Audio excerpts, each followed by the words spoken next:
تو ساری بات اور ساری گمراہی کا مسئلہ ہی ہے جو دیوبند نے کہا. دیوبند نے بھی یہی بات کہی ہے کہ وہ جمہور کے راستے سے ہٹتے جا رہے ہیں. جی.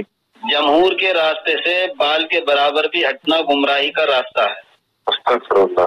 ہاں، کیونکہ ہمارے اکابر نے اور فقہا نے امت کی حفاظت کے لیے تاکہ امت گمراہی پر نہ جائے اس کے لیے 4 اصول بنائے ہیں.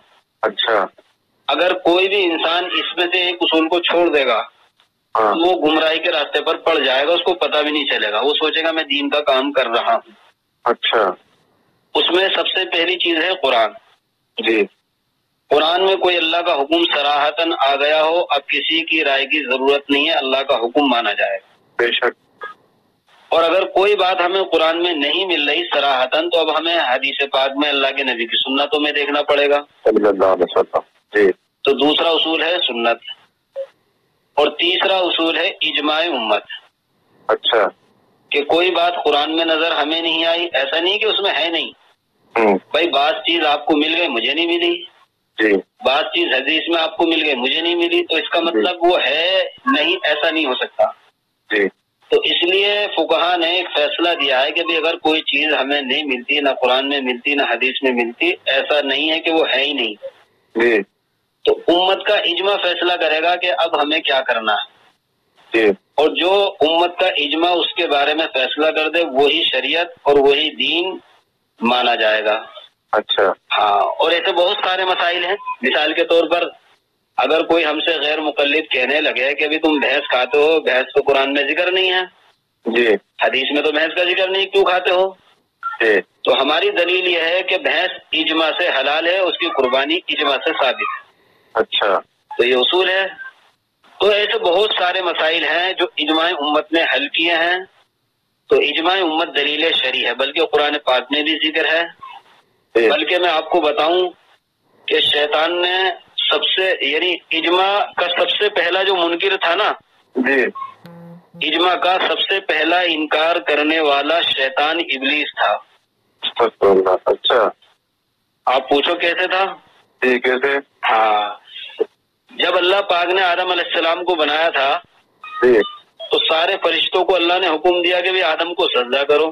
بے شک. قرآن پاک میں ہے نا. جی. ہاں، اس جدول آدم کے آدم کو سجدہ کرو. جی. تو سارے کے سارے فرشتے چلے گئے اللہ کے ایک حکم پر. بے شک. یعنی سارے فرشتوں کا اجماع ہو گیا کہ ہمیں آدم علیہ السلام کو سجدہ کرنا ہے. جی، بالکل. اور سارے چلے گئے لیکن اللہ ابلیس وہ کھڑا رہ گیا. ہاں، تو اجماع کا انکار کرنے والا سب سے پہلا یہ ابلیس تھا. اچھا. تو اب بتائیے کتنا خطرناک راستہ ہے اجماع کے راستے سے ہٹنا، جمہور کے راستے سے ہٹنا. یہ شیطان کا راستہ ہے. بے شک، بے شک. یہ ابلیس کا راستہ ہے. اور دارالعلوم دیوبند نے یہی کہا ہے کہ بھئی جمہور کے راستے سے ہٹتے جا رہے ہیں.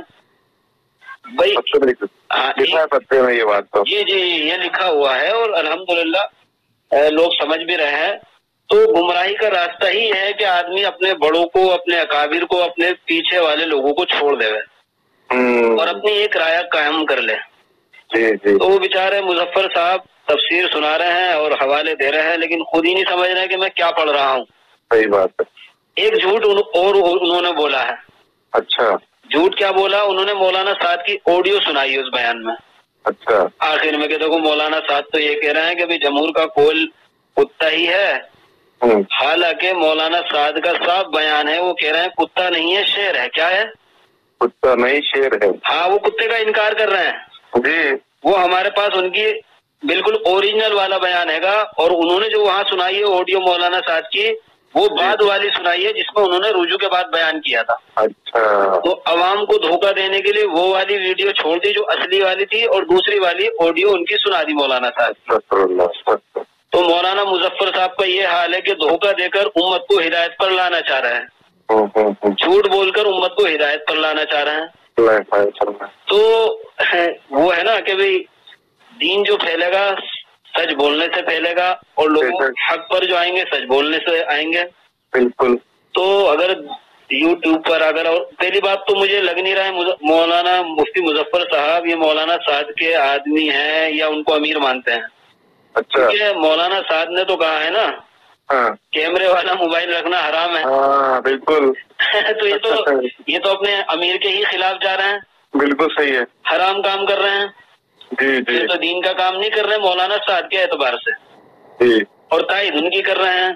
اور دوسری بات یہ ہے کہ مولانا صاحب نے خود کہا ہے کہ یہ جو دنیاوی ذرائع ہیں اس کے ذریعے سے دین کا کام کرنا یہ غیروں کا طریقہ ہے. اچھا. اب یہ یوٹیوب پر آنا یہ تو نبی کا طریقہ نہیں تھا نا مولانا صاحب کے اعتبار سے. صحیح بات ہے. ہاں بھائی اس سے تو باطل پھیلے گا مولانا صاحب کہتے ہیں. جی بالکل. نبی کا طریقہ تو چل پھر کر جانا ہے. ہاں مولانا صاحب بتاتے ہیں. جی. تو مفتی مظفر حسین صاحب بیچارے کا یہ حال ہو گیا, نہ ادھر کے رہیں نہ ادھر کے رہیں. کیونکہ مولانا صاحب خود کہہ رہے ہیں کہ یہ تو غیروں کا طریقہ ہے. تو بیچارے مولانا صاحب کی باتوں میں خود ہی پھنس گئے, اور جو انہوں نے بات کہی جھوٹی وہ بھی لوگوں کو پتہ چل گئی کہ بھئی بیان اصلی والا کون تھا وہ تو چلایا نہیں, دوسرا والا بیان چلا دیا بعد والا. اچھا. تو بہرحال یہ بیچاروں نے مفتی مظفر حسین صاحب نے ہو سکتا ہے یہ چینل اس لیے کھولا ہو کہ بھی پیسے پاسوں کا حساب کتاب ہو, یا یہ تو وہی جانتے ہیں, اللہ جانتا ہے یا وہی جانتے ہیں, ہمیں تو پتہ نہیں ہے اور کہنا بھی نہیں چاہیے. لیکن یہ تو بات پکی ہے, ہم آپ کو وہ بھیج بھی دیں گے کہ کشمیر کے سارے علماء کا اس پر اجماع ہے کہ بھی مولانا صاحب گمراہی کے راستے پر ہے, ان کے پیچھے چلنے والے بھی گمراہی کے راستے پر. اچھا. اب یہ بیچارے اکیلے رہ گئے ہوں گے, اس لیے انہوں نے بھی کوشش کری کہ بھی تھوڑی ہماری بھی بات بن جائے اور لوگ ہمیں بھی جانے پہچانے ذرا. اور یہ تو کچھ بھی نہیں ہے, جب محبوب لندنی کی بات نہیں چل پائی تو ان کی بات کیا چلے گی بیچاروں. صحیح بات ہے. وہ تو ان سے زیادہ زوردار دلائل دینے کی کوشش کرتے تھے بھائی. جی جی جی. لیکن بس بات وہی ہے کہ اللہ حق کو چلائے گا, سچ کو چلائے گا, سچوں کے ساتھ اللہ کی مدد ہے. بس ان کے بارے میں تو یہی کہنا تھا. بیچارے جھوٹ بول کر لوگوں کو لانا چاہ رہے ہیں لیکن لوگ دور ہو رہے ہیں, جھوٹ سے تو کہانی چلتی نہیں. بہرحال اللہ سے دعا کرو اللہ ان کو بھی ہدایت دے. اور ہاں مسئلہ دیکھو, مسئلہ یہ نہیں دیکھو یہ بات مفتی مظفر صاحب وہ کہہ رہے ہیں جو مولانا صاحب کی پہلے ہی دارالعلوم میں پہنچ چکی ہیں ساری باتیں. جی جی. بھائی مولانا صاحب نے کہا تھا نا کہ ہمارے پاس دلائل ہیں جو ہم کہہ رہے ہیں, تو یہ وہ دلائل ہے جس کو دارالعلوم دیوبند نے رد کر دیا تھا.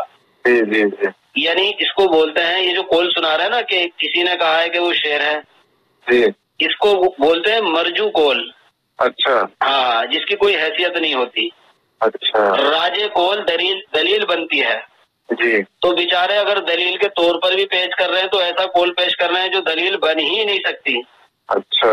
مرجو قول بولا جاتا ہے اگر کسی کی ایک کی رائے ہو گئی اور 10 کی رائے الگ ہے تو ایک کی رائے مانی نہیں جائے گی, بس ایک قول لیا جائے گا کہ بھئی ہاں قول ہے. اچھا. تو یہ ان کی دلیل بنتی ہی نہیں ہے, نہ مولانا صاحب کی نہ مفتی مظفر حسین صاحب کی. مرجو قول ہے. تو اس لیے بھائی اللہ پاک ہم سب کو بس دعا کرتے رہے کہ اللہ فتنوں کا دور ہے, فتنوں سے اللہ ہماری حفاظت کرے. آمین آمین. جزاک اللہ بھائی, جزاک اللہ. ٹھیک ہے حضرت, دعاؤں کی درخواست ہے. آپ نے خیریت لے لی.